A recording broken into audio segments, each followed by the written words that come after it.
cut the grease, but I'm just concerned about it penetrating in the, the key, the front of the key, and then the tail on a white key, and there's actually a little seam on most of them. Some of them are one piece, but there's a seam between the front and the tail, and you can't see it when they make them. But as they get older, they get a little dirt in there, and they start those seams. Well, that's where the vinegar can go down in and get into the wafer, which is made out of a fabric. And once you got water in there, you know, you're in trouble. So a lot of people just don't want their keys cleaned at all. A lot of musicians want to play in the grease, right? And it builds up to a certain point where it feels better, you know. Yeah. Yeah, one time, Horowitz brought his own technician with him everywhere he went in concert. And one time his technician couldn't be there, so somebody else was tuning the piano. And Horowitz loved his keys dirty because he could grip them. And this new technician thought, oh, it's Horowitz, I'll make him happy. So he cleaned his keys like shiny. And Horowitz came out and said, what did they do to my piano? And he wasn't going to play the concert. And then another technician who was there, and we don't recommend this, sprayed hairspray like this. And he loved it. So from that moment on, they always do too. So you're right. Some pianists do not like you to clean their keys. No, I don't. I never clean anybody's keys unless they ask me.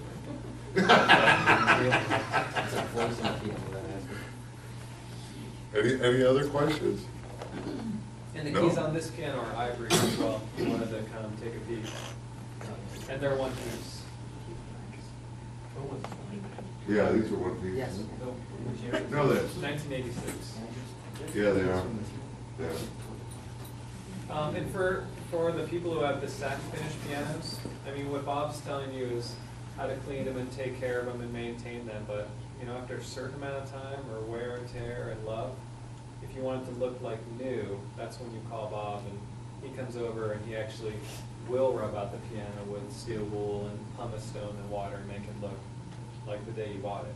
You know, like I have a Steinway, and I do all the things Bob says to take care of it. But you know, 3 years after I bought it, you know, called him so he could rub it out like a professional, because I can't keep my hand that steady.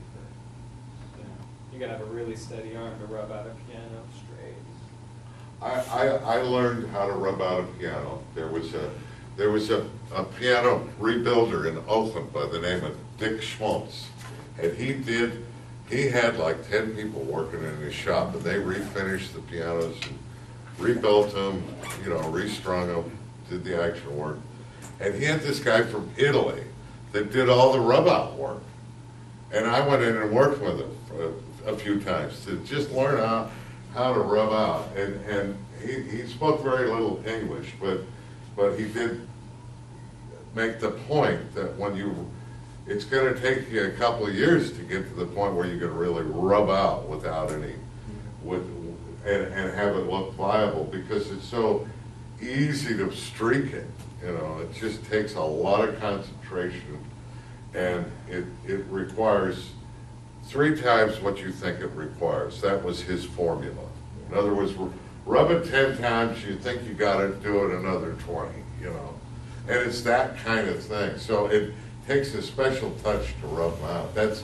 I wanted to show you guys what pumice looks like, and as this is applied with a wet rag, I use toweling. But I don't want to encourage you to do it, because you'll ruin your piano. So, but you can keep it clean, and that's the main thing. Yeah. And don't ever use pledge. Please. I guess that's it. Any more questions? Yes, sir. No, just thank you very much. Oh, well, thank you. Thank you so much.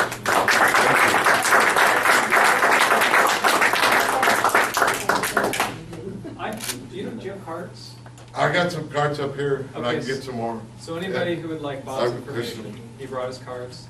Yeah. We can order this if you'd like. So anybody who wants a bottle Yeah. of this or the other, We don't have to go to Yamaha to get it. Right, you don't have to get it. No.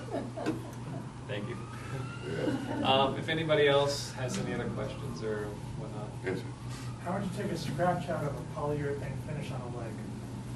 Well, those finishes are so thick that oftentimes we can sand them out and then repolish it without going. But if you've gone through the finish, you can patch it with polyester resin. And there's a number of different companies that make repair kits, but the best one I've found is Koenig, and it's in Germany. And it's you actually put the polyester on, you mix it with the catalyst, you put it on, and according to them, in 20 minutes, it's cured. But it takes about an hour, or longer, depending on the weather. And then you can sand it down and polish it, and you can't find it if you make the right color. Believe it or not, there are dozens and dozens of different colors of black. Black is not black. It's got blue in it, it's got, all tones of grays in it, so it's important to be able to mix the right color. But it can be repaired. Yes, sir. How about Lacquer, Scratches, what do you do? of course, there's not as much material on this, and it shrinks, and over time, it's going to continue to shrink. So it's much thinner than the polyester. And quite often what we do is if we have a dent, we use a filler that's actually made out of lacquer. It's a material that's melted into the dents or whatever, the damage. And then it's done with a burn-in knife, and then it's smoothed out and rubbed out, and quite often it needs a coating over the surface. And on a satin rub, we use a material called French polish, which is a padding lacquer, and we coat the surface with the padding lacquer, and that blends everything in. And then after that's dry, then we come back and rub it out but it's actually there are more people that know how to work on lacquer than on polyester. So it's very specialized, polyester. But lacquer is actually, there's more people that do it, and it's a little bit easier to do, yeah. What on the edges or the corners where I'm seeing slight, exposed with, when that happens? Well, I hate to say this, but it's true. Magic markers are great. They work great. Now there are, like if you just want to edge something, there is some of the touch-up companies make a marker that's got the color in it, and then it's got a little like shellac added to it, and it's more permanent. But they work great, and they use them in the factories. If you can go, if you find, like we were talking about old hardware stores, if you can find a hardware store that has touch-up and finishing supplies, Mohawk is a company that makes a edging pen that's actually got some finish in it, so that it'll be more than just color that you edge it with. And I know that sounds kind of hokey, but we use magic markers all the time, and they work.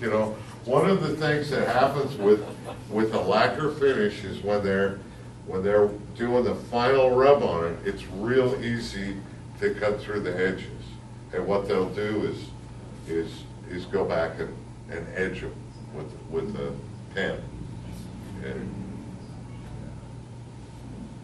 anything else? I guess we're through. Thank you so much, everybody, for your questions.